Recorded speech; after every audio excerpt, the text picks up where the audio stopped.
El existencialismo es un humanismo, grabado por John Beacon para Vanguardia Filosófica. Quisiera defender aquí el existencialismo de una serie de reproches que se le han dirigido. En primer lugar, se le ha reprochado invitar a la gente a permanecer en un quietismo de desesperación, porque si todas las soluciones están cerradas, habría que considerar que la acción en este mundo es totalmente imposible, y también desembocar finalmente en una filosofía contemplativa, lo que además, dada la contemplación, es un lujo, nos conduce a una filosofía burguesa. Estos son sobre todo los reproches de los comunistas. Se nos ha reprochado, por otra parte, hacer hincapié en la ignominia humana, demostrar en todas las cosas lo sórdido, lo turbio, lo viscoso, y de desatender un número de alegres esplendores, el lado luminoso de la naturaleza humana. Por ejemplo, Mercier, crítica católica que hace, que hemos olvidado la sonrisa del niño. Los unos y los otros nos reprochan haber faltado a la solidaridad humana, considerar que el hombre está aislado, en gran parte además porque partimos, dicen los comunistas, la subjetividad pura, es decir, el yo pienso, cartesiano, y más aún el momento en el que el hombre capta su soledad, lo que en consecuencia nos haría incapaces de volver a la solidaridad con los hombres que están fuera del yo, y que no puedo captar en el cogito. Y del lado cristiano se nos reprocha que negamos la realidad y la seriedad de las empresas humanas, puesto que si suprimimos los mandamientos de Dios y los valores inscritos en la eternidad, solo queda la estricta gratuidad y pudiendo cada uno hacer lo que quiere y siendo incapaz, desde su punto de vista, de condenar los puntos de vista de los actos de los demás. A estos diferentes reproches trato de responder hoy, por eso he titulado esta pequeña exposición El existencialismo es un humanismo. Muchos podrán extrañarse que se hable aquí de humanismo. Trataremos de ver en qué sentido lo entendemos. En todo caso, lo que podemos decir desde el principio es que entendemos por existencialismo una doctrina que hace posible la vida humana y que por otra parte declara que toda verdad y toda acción implican un medio y una subjetividad humana. El reproche esencial que se nos hace, como se sabe, es que ponemos el acento en el lado malo de la vida humana. Una señora de la que me han hablado recientemente, cuando por nerviosismo deja escapar una palabra vulgar, dice: «Discúlpenme, creo que me estoy volviendo existencialista». En consecuencia, se asimila fealdad al existencialismo. Por eso se declara que somos naturalistas. Y si lo somos, resulta extraño que asustemos, que escandalicemos, mucho más de lo que el naturalismo propiamente dicho asusta e indigna hoy en día. Hay quienes soportan perfectamente una novela de Zola como La Tierra y se desalienta a leer una novela existencialista. Hay quien utiliza la moral corriente, que es bien mediocre, y nos encuentra a nosotros más mediocres todavía. Sin embargo, ¿qué más decepcionante que decir que la caridad bien entendida empieza por uno mismo? O bien el que dice unge al villano y él se quejará, trátalo con dureza y él te ungirá. Conocemos los lugares comunes que se pueden utilizar en este punto y que muestran siempre la misma cosa. No hay que luchar contra los poderes establecidos, no hay que luchar contra la fuerza, no hay que intentar elevarse por encima de la propia condición. Toda acción que no se inserta en una tradición es un romanticismo. Toda tentativa que no se apoya en una experiencia probada está condenada al fracaso.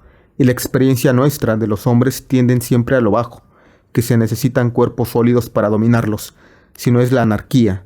Sin embargo, es la gente que repite estos lamentables proverbios, la gente que dice que humanos, cada vez que se les muestra un acto más o menos repugnante, la gente que se alimenta del cansancio realista, es esa la gente que se reprocha al existencialismo ser demasiado sombrío, y hasta tal punto que lo que me pregunto si lo que reprochan es su optimismo y no su pesimismo. En el fondo, lo que asusta de la doctrina que voy a tratar de exponer no es el hecho de que deja una posibilidad de elección al hombre. Para saberlo, es necesario que volvamos a examinar la cuestión en un planteamiento estrictamente filosófico. ¿A qué se le llama existencialismo? La mayor parte de la gente que utiliza esta palabra se sentirá muy incómoda si tuviera que justificar su empleo, y puesto que hoy en día se ha convertido en una moda, se declara de buen grado que tal música o tal pintor es existencialista.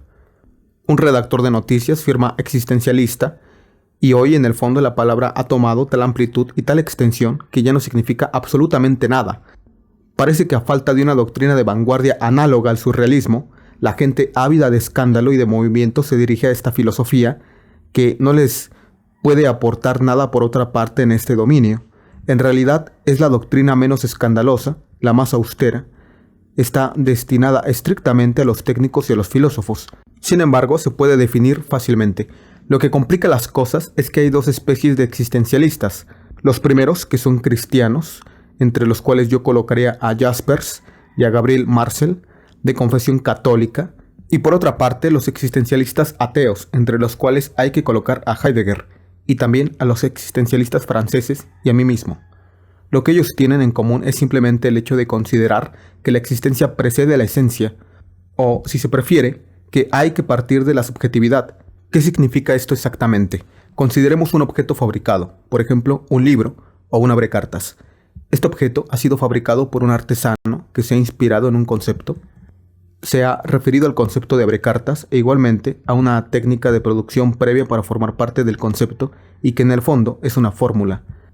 Así, el abrecartas es a la vez un objeto que produce de cierta manera y que por otra parte tiene una utilidad definida, y es impensable que un hombre produzca un abrecartas sin saber para qué va a servir ese objeto. Diríamos entonces que en el caso del abrecartas la esencia, es decir, el conjunto de fórmulas y de cualidades que permiten producirlo y definirlo, precede a la existencia. Y así está determinada la presencia frente a mí de tal o cual abrecartas o de tal cual libro. Tenemos aquí pues una visión técnica del mundo, en la cual se puede decir que la producción precede a la existencia. Cuando concebimos a un Dios creador, ese Dios se asimila, la mayoría de las veces, a un artesano superior, y cualquiera que sea la doctrina que consideremos, trátese de una doctrina como la de Descartes o la de Leibniz, admitimos siempre que la voluntad sigue más o menos al entendimiento, o por lo menos lo acompaña, y que Dios, cuando crea, sabe con precisión lo que crea. Así, el concepto de hombre en el espíritu de Dios es asimilable al concepto de abrecartas en el espíritu de la industria. Y Dios produce al hombre siguiendo técnicas y una concepción exactamente como el artesano fabrica un abrecartas siguiendo una definición y una técnica. Así, el hombre individual realiza cierto concepto que está en el entendimiento divino. En el siglo XVIII, en el ateísmo de los filósofos, la noción de Dios es suprimida, pero no pasa lo mismo con la idea de que la esencia precede la existencia. Esta idea la encontramos un poco en todas partes. La encontramos en Diderot, en Voltaire y aún en Kant. El hombre es poseedor de una naturaleza humana. Esta naturaleza humana se encuentra en todos los hombres, lo que significa que cada hombre es un ejemplo particular de un concepto universal, el hombre. En Kant resulta esta universalidad que tanto el hombre de los bosques, el hombre de la naturaleza, como el burgués, están sujetos a la misma definición y poseen las mismas cualidades básicas. Así pues, aquí también la esencia del hombre precede a la existencia histórica que encontramos en la naturaleza. El existencialismo ateo que yo represento es más coherente. Declara que si Dios no existe, hay por lo menos un ser en el que la existencia precede a la esencia, un ser que existe antes de poder ser definido por ningún concepto, y que este ser es el hombre, o como dice Heidegger, la realidad humana. ¿Qué significa aquí que la existencia precede a la esencia? Significa que el hombre empieza por existir, se encuentra, surge en el mundo y después se define. El hombre, tal como lo concibe el existencialismo, si no es definible, es porque empieza por no ser nada. Solo será después y será tal como se haya hecho.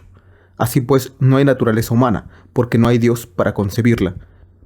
El hombre es el único que no solo es tal como él se concibe, sino tal como él se quiere, y como él se concibe después de la existencia, como él se quiere después de este impulso hacia la existencia. El hombre no es otra cosa que lo que él se hace. Este es el primer principio del existencialismo. Es también lo que se llama la subjetividad, que se nos echa en cara bajo ese mismo nombre. Pero, ¿qué queremos decir con esto? Sino que el hombre tiene una dignidad mayor que la piedra o la mesa. ¿Por qué queremos decir que el hombre empieza por existir? Es decir, que empieza por ser algo y que se lanza hacia un porvenir y que es consciente de proyectarse hacia el porvenir. El hombre es ante todo un proyecto que se vive subjetivamente, en lugar de ser un musgo, una podredumbre o una coliflor. Nada existe previamente a este proyecto, nada hay en el cielo inteligible, y el hombre será ante todo lo que haya proyectado ser, no lo que quiera ser. Porque lo que entendemos ordinariamente por querer es una decisión consciente que para la mayoría de nosotros es posterior a que el hombre se haya hecho a sí mismo. Yo puedo querer adherirme a un partido, escribir un libro, casarme. Todo esto no es más que la manifestación de una elección más original, más espontánea que lo que se llama voluntad. Pero si verdaderamente la existencia precede a la esencia, el hombre es responsable de lo que es. Así, el primer paso del existencialismo es poner a todo hombre en posesión de lo que es, y hacer recaer sobre él la responsabilidad total de su existencia. Y cuando decimos que el hombre es responsable de sí mismo, no queremos decir que el hombre es responsable de su estricta individualidad, sino que es responsable de todos los hombres. Hoy, dos sentidos de la palabra subjetivismo y nuestro adversario juegan con los dos sentidos. Subjetivismo, por una parte, quiere decir elección del sujeto individual por sí mismo, y por otra, imposibilidad del hombre de sobrepasar la subjetividad humana. El segundo sentido es el sentido profundo del existencialismo. Cuando decimos que el hombre se elige, entendemos que cada uno de nosotros se elige, pero también queremos decir con esto que al elegirse, elige a todos los hombres. En efecto, no hay ninguno de nuestros actos que al crear al hombre que queremos ser, no cree al mismo tiempo una imagen del hombre tal como consideramos que debe ser. Elegir ser esto o aquello es afirmar al mismo tiempo el valor de lo que elegimos, porque nunca podemos elegir el mal. Lo que elegimos es siempre el bien, y nada puede ser bueno para nosotros sin serlo para todos. Si por otra parte, la existencia precede la esencia y nosotros queremos existir al mismo tiempo que formamos nuestra imagen, esta imagen es valerosa para todos y para nuestra época entera. Así nuestra responsabilidad es mucho mayor de lo que podremos suponer, porque compromete a toda la humanidad. Si soy obrero y elijo adherirme a un sindicato cristiano antes que ser comunista, si con esta adición quiero indicar que la resignación es en el fondo la solución que conviene al hombre, que el reino del hombre no está sobre la tierra, esto no compromete solamente mi caso. Quiero resignarme para todos. En consecuencia, mi acto ha comprometido a toda la humanidad. Y si quiero casarme, tener hijos, aun si mi casamiento depende únicamente de mi situación, o de mi pasión, o de mi deseo, con esto no me encamino yo solamente, sino que encamino a la humanidad entera en la vía de la monogamia. Así, soy responsable por mí mismo y por todos, y creo una cierta imagen del hombre que yo elijo. Eligiéndome, elijo a la humanidad. Esto permite comprender lo que se oculta bajo la palabra un tanto grandilocuente como angustia, desamparo y desesperación. Como verán ustedes, es sumamente sencillo. Ante todo, ¿qué se entiende por angustia? El existencialismo suele declarar que el hombre es angustia. Esto significa que el hombre, que se compromete y que se da cuenta de que es no solo el que elige ser, sino también un legislador, que al mismo tiempo que asimismo elige a toda la humanidad, no podrá escapar al sentimiento de su total y profunda responsabilidad. Ciertamente hay muchos que no están angustiados, pero nosotros afirmamos que se enmascaran su propia angustia, que huyen de ella. En verdad muchos creen que al obrar solo se comprometen a sí mismos, y cuando se les dice, pero ¿y si todo el mundo procediera así? Se encogen de hombros y contestan, no todo el mundo procede así. Pero en verdad hay que preguntarse siempre qué sucedería si todo el mundo hiciera lo mismo. Y no se escapa uno de este pensamiento inquieto, sino por una especie de mala fe. El que miente y se excusa declarando todo el mundo no procede así, es alguien que no está bien con su conciencia, pues el hecho de mentir implica un valor universal atribuido a la mentira, aun cuando la angustia se enmascara, aparece. Es esta angustia la que Kierkegaard llama la angustia de Abraham. ¿Conocen ustedes la historia? Un ángel ha ordenado a Abraham sacrificar a su hijo. Todo anda bien si es verdaderamente un ángel el que ha venido y le ha dicho, tú eres Abraham, sacrificarás a tu hijo.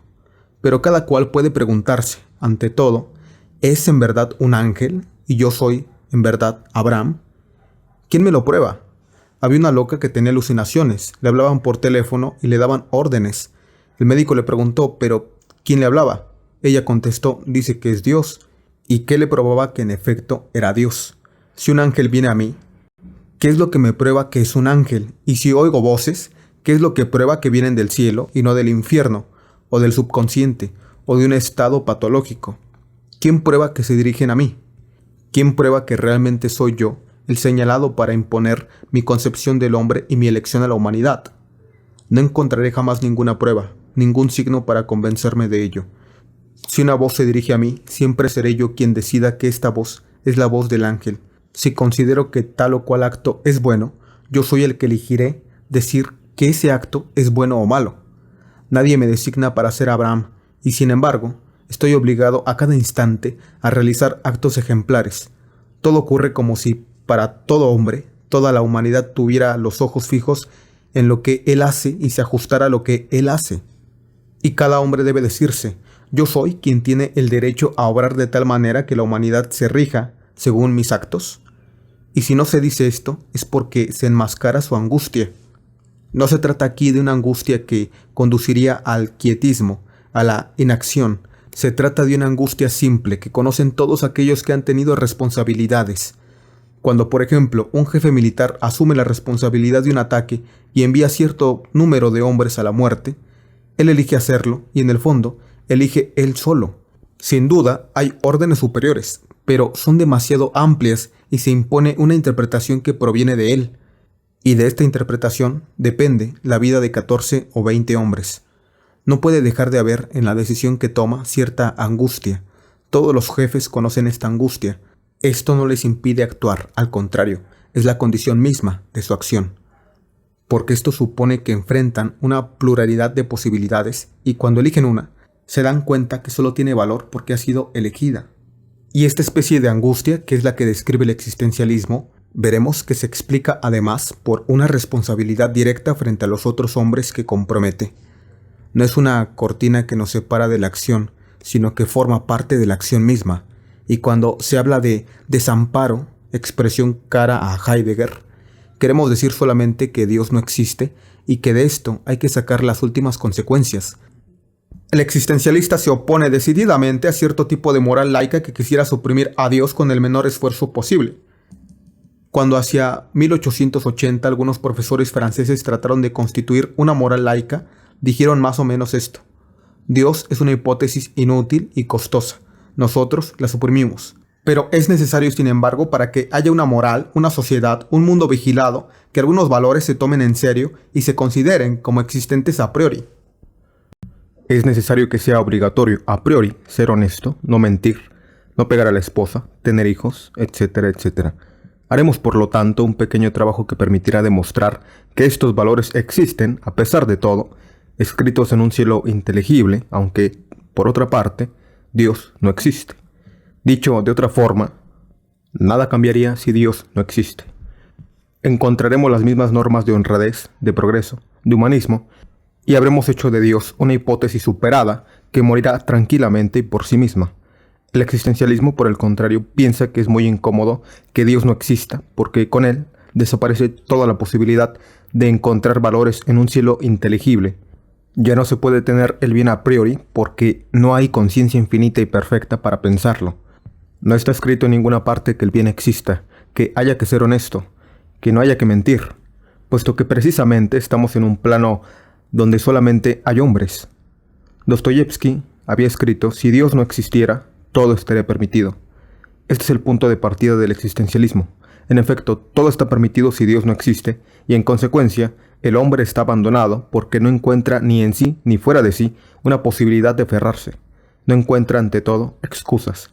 Si en efecto la existencia precede a la esencia, no se podrá jamás explicar por referencia a una naturaleza dada y fija. Dicho de otro modo, no hay determinismo, el hombre es libre, el hombre es libertad. Si por otra parte Dios no existe, no encontraremos frente a nosotros valores u órdenes que legitimen nuestra conducta. Así no tenemos ni detrás ni delante de nosotros, en el dominio luminoso de los valores, ni justificaciones ni excusas. Estamos solos, sin excusas. Es lo que expresaré al decir que el hombre está condenado a ser libre, condenado porque no se ha creado a sí mismo, y sin embargo, por otro lado, libre, porque una vez arrojado al mundo, es responsable de todo lo que hace. El existencialista no cree en el poder de la pasión. No pensará nunca que una bella pasión es un torrente devastador que conduce fatalmente al hombre a ciertos actos y por tanto es una excusa. Piensa que el hombre es responsable de su pasión. El existencialista tampoco pensará que el hombre puede encontrar socorro en un signo dado, en la tierra, que lo orienta porque piensa que el hombre descifra por sí mismo el signo como prefiere.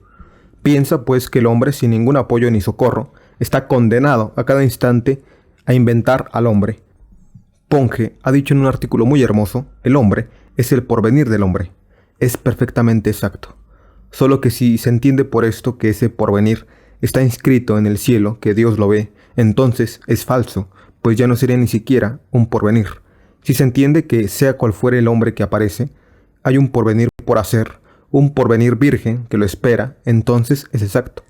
Pero en tal caso está uno desamparado.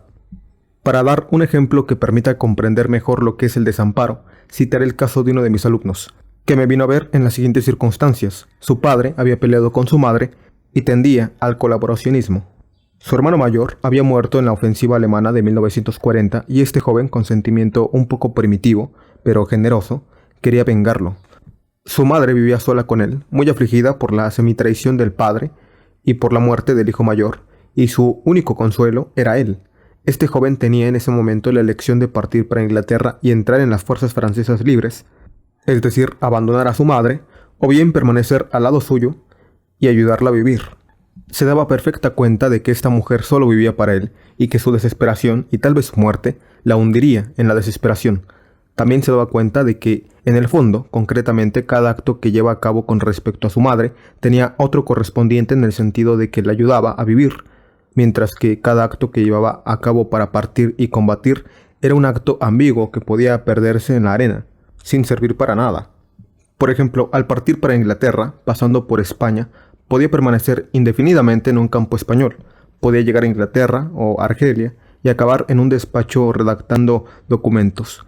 En consecuencia, se encontraba frente a dos tipos de acciones muy diferentes, una concreta, inmediata, pero que se dirigía a un solo individuo, y otra que se dirigía a un conjunto infinitamente más vasto, a una colectividad nacional, pero que por eso mismo era ambigua, y que podía ser interrumpida en el camino.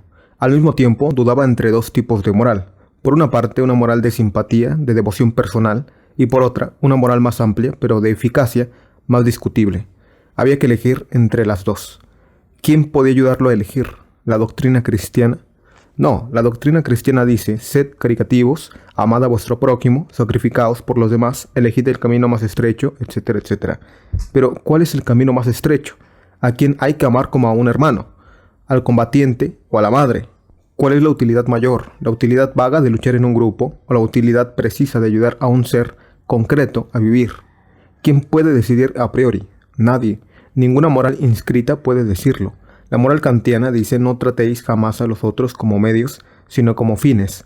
Muy bien, si vivo al lado de mi madre, la trataré como fin, y no como medio, pero esto me pone en peligro de tratar como medio a los que combaten a mi alrededor. Y recíprocamente, si me uno a los que combaten, los trataré como fin, y esto me pone en peligro de tratar a mi madre como medio. Si los valores son vagos, y si son siempre demasiado vastos para el caso preciso y concreto de que consideremos, solo nos queda fiarnos de nuestros instintos. Es lo que ha tratado de hacer este joven. Cuando lo vi, me dijo: en el fondo, lo que importa es el sentimiento. Deberé elegir lo que me empuja verdaderamente en cierta dirección. Si siento que amo a mi madre lo bastante para sacrificar todo lo demás, mi deseo de venganza, mi deseo de acción, mi deseo de aventura, me quedo al lado de ella. Si al contrario siento que mi amor por mi madre no es suficiente, parto. Pero, ¿cómo determinar el valor de un sentimiento? ¿Qué es lo que constituía el valor de su sentimiento hacia su madre? Precisamente el hecho de que se quedaba por ella. Puedo decir: quiero lo bastante a tal amigo para sacrificar por él tal suma de dinero. Puedo decirlo solo si lo he hecho. Puedo decir: quiero lo bastante a mi madre para quedarme junto a ella. No puedo determinar el valor de este afecto si no he hecho precisamente un acto que lo ratifica y lo define. Ahora bien, como exijo a este afecto justificar mi acto, me encuentro encerrado en un círculo vicioso. Por otra parte, Guide ha dicho muy bien que un sentimiento que se representa y un sentimiento que se vive son dos cosas casi indiscernibles. Decidir que amo a mi madre quedándome junto a ella o representar una comedia que hará que yo permanezca con mi madre es casi la misma cosa. Dicho de otra forma, el sentimiento se constituye con actos que se realizan. No puedo, pues, consultarlo para guiarme por él, lo cual quiere decir que no puedo ni buscar en mí el estado auténtico que me empujaría a actuar, ni pedir a una moral los conceptos que me permitieran actuar. Por lo menos, dirán ustedes, ha ido a ver a un profesor para pedirle un consejo. Pero si ustedes, por ejemplo, buscan el consejo de un sacerdote, han elegido ese sacerdote y saben más o menos ya, en el fondo, lo que él les va a aconsejar. En otras palabras, elegir el consejo es ya comprometerse. La prueba está en que si ustedes son cristianos, dirán: consulta a un sacerdote. Pero hay sacerdotes conformistas, sacerdotes de la resistencia. ¿Cuál elegir? Y si el joven elige un sacerdote de la resistencia o un sacerdote colaboracionista, ya ha decidido el tipo de consejo que va a recibir. Así, al venir a verme, sabía la respuesta que yo le daría y yo no tenía más que una respuesta que dar. Usted es libre, elija, es decir, invente. Ninguna moral general puede indicar lo que hay que hacer. No hay signos en el mundo. Los católicos dirían, si hay signos, admitámoslo, soy yo mismo, de todas maneras, el que elige el sentido que tienen. Conocí, cuando estaba prisionero, a un hombre muy notable que era jesuita. Había entrado en la orden de los jesuitas de la siguiente forma. Había tenido que soportar cierto número de fracasos muy duros. De niño, su padre había muerto dejándolo en la pobreza, y él había sido becario en una institución religiosa donde continuamente se le hace sentir que era aceptado por caridad. Luego no obtuvo cierto número de distinciones honoríficas que halagan a los niños. Después, hacia los 18 años, fracasó en una aventura sentimental. En fin, a los 22, cosa muy pueril pero que fue la gota que derramó el vaso, fracasó en su preparación militar. Este joven podía pues considerar que había fracasado en todo. Era un signo, pero ¿signo de qué? Podía refugiarse en la amargura o en la desesperación, pero juzgó muy hábilmente, según él, que era signo de que no estaba hecho para los triunfos seculares y que solo los triunfos de la religión, de la santidad, de la fe, le eran accesibles. Vio en esto la palabra de Dios y entró en la orden. ¿Quién no ve que la decisión del sentido del signo fue tomada por él totalmente solo? Se habría podido deducir otra cosa de esta serie de fracasos, por ejemplo, que hubiera sido mejor que fuese carpintero o revolucionario. Él llevaba pues la entera responsabilidad del desciframiento. El desamparo implica que elijamos nosotros mismos nuestro ser. El desamparo va acompañado de la angustia. En cuanto a la desesperación, esta expresión tiene un sentido extremadamente simple. Significa que nos limitaremos a contar con lo que depende de nuestra voluntad o con el conjunto de probabilidades que hacen posible nuestra acción. Cuando se quiere alguna cosa, hay siempre elementos probables. Puedo contar ya con la llegada de un amigo. El amigo puede llegar en ferrocarril o en tranvía. Eso supone que el tren llegará a la hora fijada o que el tranvía no descarrilará. Estoy en el dominio de las posibilidades, pero no se trata de contar con los posibles más que en la medida estricta en que nuestra acción implica el conjunto de esos posibles. A partir del momento en que las posibilidades que considero no están rigurosamente comprometidas por mi acción, debo desinteresarme porque ningún Dios, ningún designio puede adaptar el mundo y sus posibilidades a mi voluntad. En el fondo, cuando Descartes decía vencerse más bien a sí mismo que al mundo, quería decir la misma cosa, obrar sin esperanza. Los marxistas con quienes he hablado me contestan: usted puede, en su acción, que estará evidentemente limitada por su muerte, contar con el apoyo de otros. Esto significa contar a la vez con los que otros harán en otra parte, en China, en Rusia, para ayudarlo y a la vez sobre lo que harán más tarde después de su muerte, para reanudar la acción y llevarla hacia su cumplimiento, que será la revolución. Usted debe tener en cuenta todo eso, si no usted no es moral. Respondo en primer lugar que contaré siempre con los camaradas de lucha en la medida en que esos camaradas están comprometidos conmigo en una lucha concreta y común, en la unidad de un partido o de un grupo, que yo puedo controlar más o menos, es decir, en el cual estoy a título de militante y cuyos movimientos conozco a cada instante. En ese momento, contar con la unidad y la voluntad de ese partido es exactamente como contar con que el tranvía llegará a la hora y con que el tren no se descarrilará. Pero no puedo contar con hombres que no conozco fundándome en la bondad humana o en el interés del hombre por el bien de la sociedad, dado que el hombre es libre y que no hay ninguna naturaleza humana en la que yo pueda fundarme. No sé qué llegará a ser de la Revolución Rusa. Puedo admitirla y ponerla de ejemplo en la medida en que hoy me prueba que el proletariado desempeña un papel en Rusia como no lo desempeña ninguna otra nación. Pero no puedo afirmar que esto conducirá forzosamente a un triunfo del proletariado. Tengo que limitarme a lo que veo. No puedo estar seguro de que los camaradas de lucha reanudarán mi trabajo después de mi muerte para llevar a lo máximo de perfección, puesto que estos hombres son libres y decidirán libremente mañana lo que será el hombre, mañana después de mi muerte. Algunos hombres pueden decidir establecer el fascismo y los demás pueden serlo bastante cobardes y débiles para dejarles hacer. En ese momento el fascismo será la verdad humana y tanto peor para nosotros. En realidad, las cosas serán como el hombre haya decidido que sean. ¿Quiere decir esto que debo abandonarme al quietismo? No. En primer lugar, debo comprometerme. Luego, actuar según la vieja fórmula. No es necesario tener esperanzas para actuar. Esto no quiere decir que yo no deba pertenecer a un partido, pero sí que yo no tendré ilusión y que haré lo que pueda. Por ejemplo, si me pregunto, ¿llegará la colectivización como tal a realizarse? No sé nada, solamente sé que haré todo lo que esté en mis manos para que llegue. Fuera de esto, no puedo contar con nada. El quietismo es la actitud de la gente que dice, los demás pueden hacer lo que yo no puedo hacer. La doctrina que yo les presento es justamente la opuesta al quietismo, porque declara, solo hay realidad en la acción, y va más lejos todavía porque agrega, el hombre no es nada más que su proyecto, no existe más que en la medida en que se realiza. Por lo tanto, no es otra cosa que el conjunto de sus actos, nada más que su vida. De acuerdo con esto, podemos comprender por qué nuestra doctrina horroriza a algunas personas, porque a menudo no tiene más que una forma de soportar su miseria, y es pensar así. Las circunstancias me han sido adversas. Yo valía mucho más de lo que he sido. Evidentemente, no he tenido un gran amor o una gran amistad, pero porque no he encontrado ni un hombre ni una mujer que los merecieren. No he escrito los buenos libros porque no he tenido tiempo para hacerlos. No he tenido hijos a quienes dedicarme porque no he encontrado al hombre con el que podría haber realizado mi vida. Han quedado pues en mí, sin empleo y enteramente viables, un conjunto de disposiciones, de inclinaciones, de posibilidades que me dan un valor que la simple serie de mis actos no permiten inferir. Ahora bien, en realidad para el existencialismo no hay otro amor que el que se constituye, no hay otra posibilidad de amor que la que se manifiesta en el amor. No hay otro genio que el que se manifiesta en las obras de arte. El genio de Proust en la totalidad de las obras de Proust. El genio de Racine en la serie de sus tragedias. Fuera de esto no hay nada. ¿Por qué atribuir a Racine las posibilidades de escribir una novela trágica cuando no la ha escrito? Un hombre se compromete en la vida, dibuja su figura, y fuera de esta figura no hay nada. Evidentemente este pensamiento puede parecer duro para aquel que no ha triunfado en la vida, pero por otra parte dispone a la gente para comprender que solo cuenta la realidad, que los sueños, las esperanzas permitan solamente definir a un hombre como sueño desilusionado, como esperanzas abortadas, como esperas inútiles, es decir que esto lo define negativamente y no positivamente. Sin embargo, cuando se dice tú no eres otra cosa que tu vida, esto no implica que el artista será juzgado solamente por sus obras de arte. Miles de otras cosas contribuyen igualmente a definirlo. Lo que queremos decir es que el hombre no es más que una serie de empresas que es la suma, la organización, el conjunto de las relaciones que constituyen estas empresas. En estas condiciones lo que se nos reprocha aquí en el fondo no es nuestro pesimismo, sino una dureza óptima.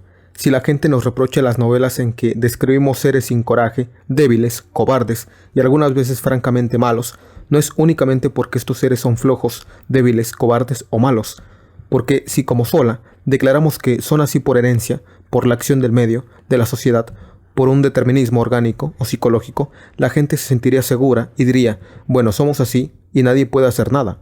Pero el existencialista, cuando describe a un cobarde, dice que el cobarde es responsable de su cobardía. No lo es porque tenga un corazón, un pulmón o un cerebro cobarde. No lo es debido a una configuración fisiológica, sino que lo es porque se ha constituido como un hombre cobarde por sus actos. No hay temperamento cobarde, hay temperamentos nerviosos, hay sangre floja o temperamentos ricos como dicen, pero el hombre que tiene una sangre floja no por eso es cobarde, porque lo que hace la cobardía es el acto de renunciar o de ceder. Un temperamento no es un acto, el cobarde está definido a partir del acto que realiza. Lo que la gente siente oscuramente y lo horroriza es que el cobarde que nosotros presentamos es culpable de ser cobarde. Lo que la gente quiere es que se nazca cobarde o se nazca héroe. Uno de los reproches que se hace a menudo a los caminos de la libertad se formula así, pero, en fin, de esa gente que es tan floja, ¿cómo hará usted héroes? Esta objeción resulta más bien cómica porque supone que uno nace héroe, y en el fondo es esto lo que la gente quiere pensar. Si se nace cobarde, se está perfectamente tranquilo, no hay nada que hacer, se será cobarde toda la vida, hágase lo que se haga. Si se nace héroe, también se estará perfectamente tranquilo, porque se será héroe toda la vida, se beberá como un héroe, se comerá como un héroe, será un héroe. Lo que dice el existencialista es que el cobarde se hace cobarde, el héroe se hace héroe. Para el cobarde hay siempre una posibilidad de dejar de ser cobarde, y para el héroe la de dejar de ser héroe. Lo importante es el compromiso total, y no en un caso particular, una acción particular, lo que compromete totalmente. Así creo yo, hemos respondido a cierto número de reproches concernientes al existencialismo. Ustedes ven que no puede ser considerado como una filosofía del quietismo, puesto que define al hombre por la acción, ni como una descripción pesimista del hombre. No hay doctrina más optimista, puesto que el destino del hombre está en él mismo, ni como una tentativa para descorazonarse al hombre alejándolo de la acción, puesto que se le dice que solo hay esperanza en su acción, y que la única cosa que permite vivir al hombre es el acto. En consecuencia, en ese plano, tenemos que vernosla como una moral de acción y de compromiso. Sin embargo, se nos reprocha además, partiendo de estos postulados, que aislamos al hombre en su subjetividad individual, aquí también se nos entiende muy mal. Nuestro punto de partida, en efecto, es la subjetividad del individuo, y ellos por razones estrictamente filosóficas. No porque somos burgueses, sino porque queremos una doctrina basada en la verdad, y no un conjunto de bellas teorías, llenas de esperanzas sin fundamentos reales. Pero en el punto de partida no puede haber otra verdad que esta. Pienso, luego existo. Esta es la verdad absoluta de la conciencia captándose a sí misma. Toda teoría que toma al hombre fuera de ese momento en que se capta a sí mismo es ante todo una teoría que suprime la verdad, pues fuera de este cogito cartesiano, todos los objetos son solamente probables y una doctrina de probabilidades que no está sujeta a una verdad se hunde en la nada. Para definir lo probable hay que poseer lo verdadero. Luego, para que haya una verdad cualquiera, es necesaria una verdad absoluta, y esta es simple, fácil de conseguir, está al alcance de todos en el mundo. Consiste en captarse sin intermediarios. En segundo lugar, esta teoría es la única que otorga una dignidad al hombre, la única que no lo convierte en objeto. Todo materialismo tiene por efecto tratar a todos los hombres, incluido uno mismo, como objetos, es decir, como un conjunto de reacciones determinadas que en nada se distingue del conjunto de cualidades y fenómenos que constituyen una mesa o una silla o una piedra. Nosotros queremos constituir precisamente el reino humano como un conjunto de valores distintos del reino material. Pero en la subjetividad que alcanzamos a título de verdad no es una subjetividad rigurosamente individual, porque hemos demostrado que en el cogito uno no se descubría solamente a sí mismo, sino también a los otros. Porque el yo pienso, contrariamente a la filosofía de Descartes, contrariamente a la filosofía de Kant, nosotros nos captamos a nosotros mismos frente al otro, y el otro es tan cierto para nosotros como nosotros mismos. Así, el hombre que se capta directamente por el cogito, descubre también a todos los otros y los descubre como la condición de su existencia. Se da cuenta de que no puede ser nada, salvo si los otros lo reconocen como tal. Para obtener una verdad cualquiera sobre mí, es necesario que pase por el otro. El otro es indispensable a mi existencia, tanto como el conocimiento que tengo de mí mismo.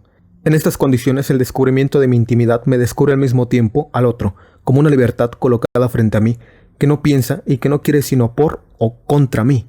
Así descubrimos enseguida un mundo que llamaremos la intersubjetividad, y es en este mundo donde el hombre decide lo que es y lo que son los otros. Además, si es imposible encontrar en cada hombre una esencia universal que sería la naturaleza humana, existe, sin embargo, una universalidad humana de condición. No es por azar que los pensadores de hoy en día hablan más fácilmente de la condición del hombre que de su naturaleza. Por condición, ellos entienden más o menos con claridad el conjunto de los límites a priori que bosquejan su situación fundamental en el universo. Las situaciones históricas varían. El hombre puede nacer esclavo en una sociedad pagana, o señor feudal, o proletariado. Lo que no varía es su necesidad de estar en el mundo, de estar en el trabajo, de estar en el entre otros, y de ser en él mortal. Los límites no son ni subjetivos ni objetivos, o más bien, tienen una faz objetiva y una faz subjetiva. Objetivos porque se encuentran en todo y son en todo reconocibles, subjetivos porque son vívidos y no son nada si el hombre no los vive, es decir, si no se determina libremente en su existencia por relación a ellos. Y si bien los proyectos pueden ser diversos, por lo menos ninguno puede permanecer extraño, porque todos presentan en común una tentativa para franquear esos límites o para ampliarlos, o para negarlos o para acomodarse a ellos. En consecuencia, todo proyecto, por más individual que sea, tiene un valor universal. Todo proyecto, aun el del chino, el del hindú, el del africano, puede ser comprendido por un europeo, puede ser comprendido. Esto quiere decir que el europeo de 1945 puede lanzarse a partir de una situación que él concibe hasta sus límites de la misma manera y que puede rehacerse así el proyecto del chino, del hindú o del africano. En todo proyecto hay universalidad en el sentido de que todo proyecto es comprensible para todo hombre, lo que no significa de ninguna manera que este proyecto defina al hombre para siempre, sino que puede ser reencontrado. Hay siempre una forma de comprender al idiota, al niño, al primitivo o al extranjero, siempre que se tenga la información suficiente. En este sentido podemos decir que hay una universalidad del hombre, pero no está dada, está construida perpetuamente. Construyo lo universal al elegirme, lo construyo al comprender el proyecto de cualquier otro hombre, sea de la época que sea. Este absoluto de la elección no suprime la relatividad de cada época. Lo que el existencialismo tiene interés en demostrar es el enlace del carácter absoluto del compromiso libre, por el cual cada hombre se realiza al realizar un tipo de humanidad, compromiso siempre comprensible para cualquier época y por cualquier persona, y la relatividad del conjunto cultural que puede resultar de tal elección. Hay que señalar a la vez la relatividad del cartesianismo y el carácter absoluto del compromiso cartesiano. En este sentido, se puede decir, si ustedes quieren, que cada uno de nosotros realiza lo absoluto al respirar, al comer, al dormir o al actuar de cualquier manera. No hay ninguna diferencia entre ser libremente, ser como proyecto, como existencia que elige una esencia, y ser absoluto. Y no hay ninguna diferencia entre ser un absoluto temporalmente localizado, es decir, que sea localizado en la historia, y ser comprensible universalmente. Esto no resuelve enteramente la objeción de subjetivismo. En efecto, esta objeción toma todavía muchas formas. La primera es la que sigue. Se nos dice, entonces ustedes pueden hacer cualquier cosa, lo cual se expresa de diversas maneras. En primer lugar, se nos tacha de anarquía. Enseguida se declara, no pueden ustedes juzgar a los demás porque no hay razón para preferir un proyecto a otro. En fin, se nos puede decir, todo es gratuito en lo que ustedes eligen, dan con una mano lo que fingen recibir con la otra. Estas tres objeciones no son muy serias. En primer lugar, la primera objeción, puede elegir cualquier cosa, no es exacta. La elección es posible en un sentido, pero lo que no es posible es no elegir. Siempre puedo elegir, pero tengo que saber que si no elijo, también elijo. Esto, aunque parezca estrictamente formal, tiene una gran importancia para limitar la fantasía y el capricho. Sí es cierto que frente a una situación estoy obligado a elegir una actitud y que de todos modos tengo la responsabilidad de una elección que, al comprometerme, compromete a toda la humanidad, aun cuando ningún valor a priori determina mi elección. Esto no tiene nada que ver con el capricho. Y si se cree encontrar aquí la teoría guidiana del acto gratuito, es porque no se ve la enorme diferencia entre esta doctrina y la de Guide. Guide no sabe lo que es una situación, obra por siempre capricho. Para nosotros, al contrario, el hombre se encuentra en una situación organizada, donde está él mismo comprometido, compromete con su elección a toda la humanidad y no puede evitar elegir. O bien permanecerá casto, o bien se casará sin tener hijos, o bien se casará y tendrá hijos. De todos modos, haga lo que haga, es imposible que no tome una responsabilidad frente a ese problema. Sin duda, elige sin referirse a los valores preestablecidos, pero es injusto tacharlo de capricho. Digamos más bien que hay que comparar la elección moral con la construcción de una obra de arte.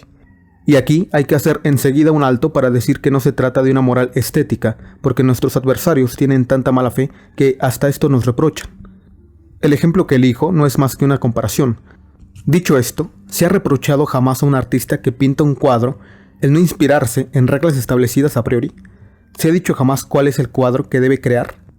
Está bien claro que no hay un cuadro definitivo que hacer, que el artista se compromete en la construcción de su cuadro y que el cuadro por hacer es precisamente el cuadro que habrá hecho.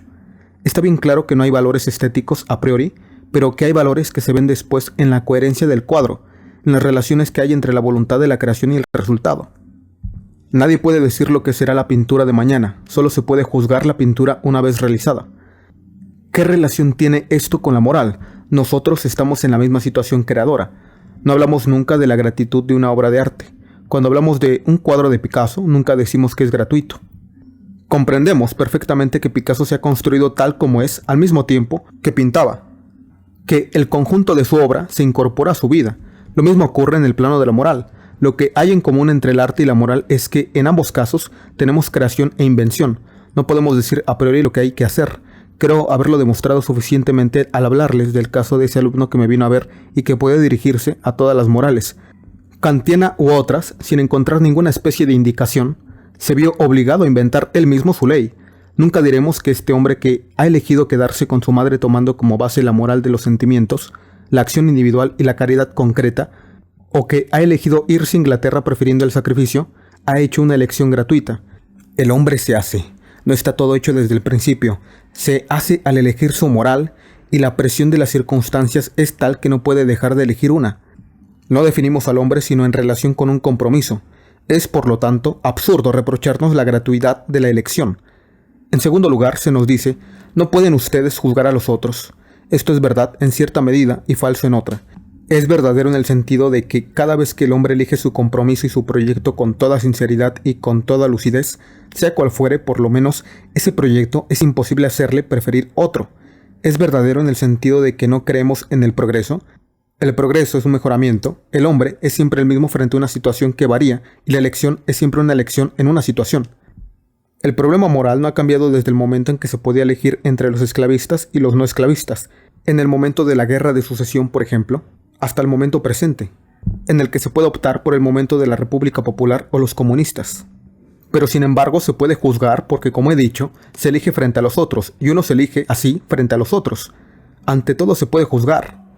Y este no es quizás un juicio de valor, pero sí un juicio de lógica, que ciertas elecciones están fundadas en el error y otras en la verdad. Se puede juzgar a un hombre diciendo que es de mala fe, si hemos definido la situación del hombre como una elección libre, sin excusas y sin ayuda.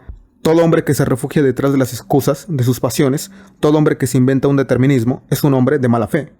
Se podría objetar, pero ¿por qué no podría elegirse a sí mismo de mala fe? Respondo que no tengo que juzgarlo moralmente, pero defino su mala fe como un error.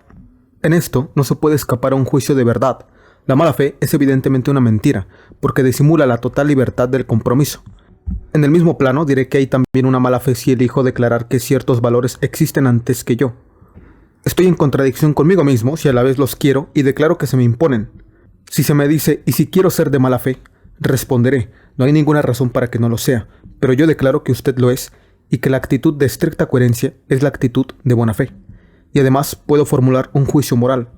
Cuando declaro que la libertad a través de cada circunstancia concreta no puede tener otro fin que quererse a sí misma, si el hombre ha reconocido que establece valores, en el desamparo no puede creer sin otra cosa que la libertad como fundamento de todos los valores. Esto no significa que la quiera en abstracto. Quiere decir simplemente que los actos de los hombres de buena fe tienen como última significación la búsqueda de la libertad como tal. Un hombre que se adhiere a tal o cual sindicato comunista o revolucionario persigue fines concretos. Estos fines implican una voluntad abstracta de libertad, pero esta libertad se quiere en lo concreto. Queremos la libertad por la libertad y a través de cada circunstancia particular. Y al querer la libertad descubrimos que depende enteramente de la libertad de los otros y que la libertad de los otros depende de la nuestra. Ciertamente la libertad como definición del hombre no depende de los demás, pero en cuanto hay compromiso, estoy obligado a querer al mismo tiempo que mi libertad, la libertad de los otros. No puedo tomar mi libertad como fin, si no tomo igualmente la de los demás como fin. En consecuencia, cuando en el pleno de la autenticidad total he reconocido que el hombre es un ser en el cual la esencia está precedida por la existencia, que es un ser libre que no puede en circunstancias diversas más que querer su libertad, he reconocido al mismo tiempo que no puedo menos de querer la libertad de los otros. Así, en nombre de esta voluntad de libertad implicada por la libertad misma, puedo formar juicios sobre los que tratan de ocultar la total gratitud de su existencia y su total libertad. A los que se oculten su libertad total por espíritu de seriedad o por excusas deterministas, los llamaré cobardes. A los que traten de mostrar que su existencia era necesaria mientras que ella es la contingencia misma de la aparición del hombre sobre la tierra, los llamaré deshonestos. Pero cobardes o deshonestos no pueden ser juzgados más que en el plano de la estricta autenticidad. Así, aunque el contenido de la moral sea variable, cierta forma de esta moral es universal. Kant declara que la libertad se quiere a sí misma y quiere la libertad de los otros. De acuerdo, pero él cree que la forma y lo universal son suficientes para constituir una moral. Nosotros pensamos por el contrario que los principios demasiado abstractos fracasan a la hora de definir la acción. Bla bla bla bla bla bla bla bla. Todavía, una vez más tomen el caso de aquel alumno. ¿En nombre de qué gran máxima moral piensan ustedes que podría haber tomado una decisión con toda tranquilidad de espíritu de abandonar a su madre o permanecer al lado de ella? No hay ningún medio de juzgar. El contenido es siempre concreto y por lo tanto imprevisible. Hay siempre invención.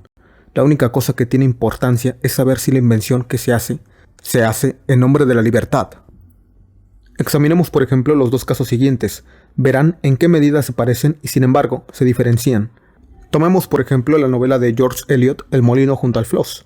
Encontraremos allí a una joven Maggie Tulliver que encarna el valor de la pasión y que es consciente de ello.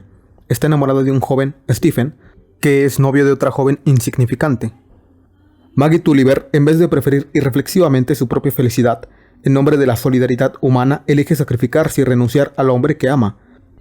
Por el contrario, la Sanseverina de la Cartuja de Parma, que estima que la pasión constituye el verdadero valor del hombre, declararía que un gran amor merece sacrificios, que hay que preferirlo a la trivialidad de un amor conyugal que uniría a Stephen y a la joven tonta con quien debe casarse. Elegiría sacrificar a esta y realizar su felicidad. Y como Stendhal lo demuestra, se sacrificaría a sí misma en el plano de lo apasionado, si esta vida lo exige. Estamos aquí frente a dos morales estrictamente opuestas. Pretendo que son equivalentes. En los dos casos, lo que se ha puesto como fin es la libertad. Y pueden ustedes imaginar dos actitudes rigurosamente parecidas en cuanto a los efectos. Una joven por resignación prefiere renunciar a su amor. Otra, por apetito sexual, prefiere desconocer las relaciones anteriores del hombre al que ama. Estas dos acciones se parecen extraordinariamente a las que acabamos de describir. Son, sin embargo, enteramente distintas. La actitud de Sanseverina está mucho más cerca que la de Maggie Tulliver de una avidez despreocupada. Así, ven ustedes que este segundo reproche es a la vez verdadero y falso. Se puede elegir cualquier cosa si es en el plano de libre compromiso. La tercera objeción es la siguiente. Reciben ustedes con una mano lo que dan con la otra. Es decir, que en el fondo los valores no son serios porque los eligen. A eso contesto que me molesta mucho que sea así. Pero si es suprimido a Dios Padre, es necesario alguien para inventar los valores. Hay que tomar las cosas como son. Y además, decir que nosotros inventamos los valores no significa más que eso. La vida no tiene sentido, a priori. La vida no es nada. Les corresponde a ustedes darle un sentido, y el valor no es otra cosa que ese sentido que ustedes eligen. Por esto, se ve que hay la posibilidad de crear una comunidad humana. Se me ha reprochado el preguntar si el existencialismo era un humanismo. Se me ha dicho, ha escrito usted La náusea, que los humanistas estaban equivocados, se ha burlado de cierto tipo de humanismo. ¿Por qué volver otra vez a lo mismo ahora? En realidad la palabra humanismo tiene dos sentidos muy distintos. Por humanismo se puede entender una teoría que toma al hombre como fin y como valor superior. Hay humanismo en este sentido cuando Kutek, por ejemplo, cuando en su relato La vuelta al mundo en 80 horas, un personaje dice: al sobrevolar en avión unas montañas, el hombre es asombroso. Esto significa que yo personalmente, que no he construido aviones, me beneficiaré con estos inventos particulares, que podré personalmente, como hombre, considerarme responsable y honrado por los actos particulares de algunos hombres. Esto supone que podremos dar un valor al hombre de acuerdo con los actos más altos de ciertos hombres. Este humanismo es absurdo, porque solo el perro o el caballo podrían emitir un juicio de conjunto sobre el hombre y declarar que el hombre es asombroso, lo que ellos no se preocupan de hacer, por lo menos que yo sepa. Pero no se puede admitir que un hombre puede formular un juicio sobre el hombre. El existencialismo lo dispensa de todo juicio de este género. El existencialista no tomará jamás al hombre como fin, porque siempre está por realizarse. Y no debemos creer que hay una humanidad a la que se pueda rendir culto a la manera de Augusto Comte. El culto a la humanidad conduce al humanismo cerrado sobre sí. El que Comte, y hay que decirlo, es fascismo. Es un humanismo que no queremos. Pero hay otro sentido del humanismo que en el fondo significa esto. El ser humano está continuamente fuera de sí mismo, es proyectándose y perdiéndose fuera de sí mismo como hace existir al hombre, y por otra parte, es persiguiendo fines trascendentales como puede existir. El ser humano, siendo este rebasamiento mismo y no captando los objetos sino con relación a este rebasamiento, está en el corazón y en el centro de este rebasamiento. No hay otro universo que este universo humano, el universo de la subjetividad humana. Esta unión de la trascendencia como constitutiva del hombre y de la subjetividad en el sentido de que el hombre no está encerrado en sí mismo, sino presente siempre en un universo humano, es lo que llamamos humanismo existencialista. Humanismo porque recordamos al hombre que no hay otro legislador que él mismo, y que es en el desamparo donde decidirá sobre sí mismo, y porque mostramos que no es volviéndose hacia sí mismo, sino siempre buscando fuera de sí un fin que es tal o cual liberación, tal o cual realización particular, como el hombre se realizará precisamente en cuanto a humano. De acuerdo con estas reflexiones, se ve que nada es más injusto que las objeciones que se nos hacen. El existencialismo no es otra cosa que un esfuerzo por sacar todas las consecuencias de una posición atea, coherente. No busca, de ninguna manera, hundir al hombre en la desesperación, pero sí, como hacen los cristianos, se llama desesperación a toda actitud de incredulidad, parte de la desesperación original. El existencialismo no es tanto un ateísmo en el sentido de llegar a agotarse en demostrar que Dios no existe. Más bien declara, aunque Dios no existiera, esto no cambiaría. He aquí nuestro punto de vista. No es que creamos que Dios existe, sino que pensamos que el problema no es el de su existencia. Es necesario que el hombre se encuentre a sí mismo y se convenza de que nada puede salvarlo de sí mismo, ni siquiera una prueba de la existencia de Dios.